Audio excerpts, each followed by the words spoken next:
Dün cumartesi günü sizin de ifade ettiğiniz gibi Viranşehir ilçemizin Yaban Mahallesi'nin Gezdik mezrasında akşam saatlerinde açık alanda yapılan bir düğün esnasında bir kişinin yine sorumsuzca davranarak havaya ateş etmesi neticesinde bir genç kızımız 19 yaşında hayatın çok erken bir evresinde maalesef hayatını kaybetti. Ambulansla il merkezine nakledilirken kurtarılamadı bütün müdahalelere rağmen.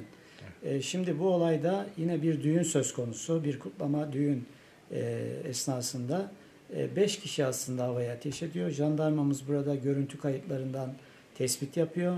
5 kişinin biri bu fail olan 23 yaşındaki yine genç bir insan. Bir başkası düğün sahibi, 2 de güvenlik korucusu var. O bölgede görev yapan, bizim adımıza görev yapan, güvenliği sağlamakla görevli bu insanlar uzun namlulu silahlarla, kendi silahlarıyla ateş ediyorlar. Dolayısıyla 5 kişinin bu olaya karıştığı ancak failin belirlendiği durum söz konusu. 5'i de yine jandarmamızın çalışması sonucu tespit edilip bugün fail de yakalanarak 5'i de gözaltına alındı. Hepsiyle ilgili adli soruşturma başlatıldı Cumhuriyet Savcılığımız tarafından. Bunun ötesinde biliyorsunuz valiliğimizin bazı genel emirleri var. Bu genel emirler gereğince bu tür yerlerde zaten silah atılması idari olarak da yasaklanmış durumda. Buna istinaden de 5 kişiyle ilgili idari para cezası uygulaması yapıldı. İlave olarak güvenlik korucularının hemen kaymakamlığımız tarafından görevden uzaklaştırmaları işlemi gerçekleştirildi ve haklarında idari soruşturma açıldı. Soruşturma yürüteceğiz. Netice itibariyle yine buradan ben bu olay vesilesiyle hem bunu kamuoyuyla paylaşmak, üzüntümüzü ifade etmek hem de vatandaşlarımıza tekrar seslenmek istiyorum. Sevgili Şanlıurfalılar, büyük küçük hiç kimseyi ayırt etmeksizin hedef alan bu tür bilinçsiz, sorumsuz hareketlerin nelere mal olduğunu artık her geçen gün çok daha iyi anlıyoruz. Kaybettiğimiz bir vatandaşımız daha bizi üzüntüye boğdu.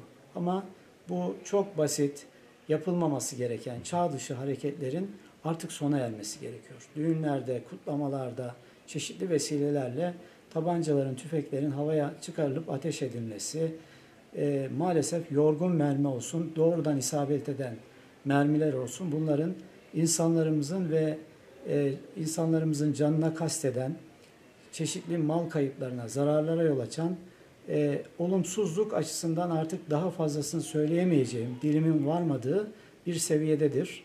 Ve Viranşehir'den gelen bu haber hepimize toplum olarak tekrar bir ders olmalı, bir mesaj içermeli.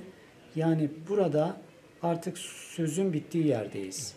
Bu tür hareketleri Şanlıurfa'da sona erdirelim. Her birimizin bu konuda sorumluluk ve vebali olduğunu ben tekrar hatırlatmak istiyorum. Hayatını kaybeden kardeşimizin ailesine, yakınlarına, bütün oradaki vatandaşlarımıza başsağlığı diliyorum. Ve şu anda yürütülecek adli ve idari işlemlerle sorumlular hak ettikleri cezaya çarptırılacaktır. Ancak giden can geri gelmemektedir. Dolayısıyla bu davranışları artık sonlandırmak durumundayız. Şanlıurfa'nın adıyla bunların yan yana gelmemesi gerekir.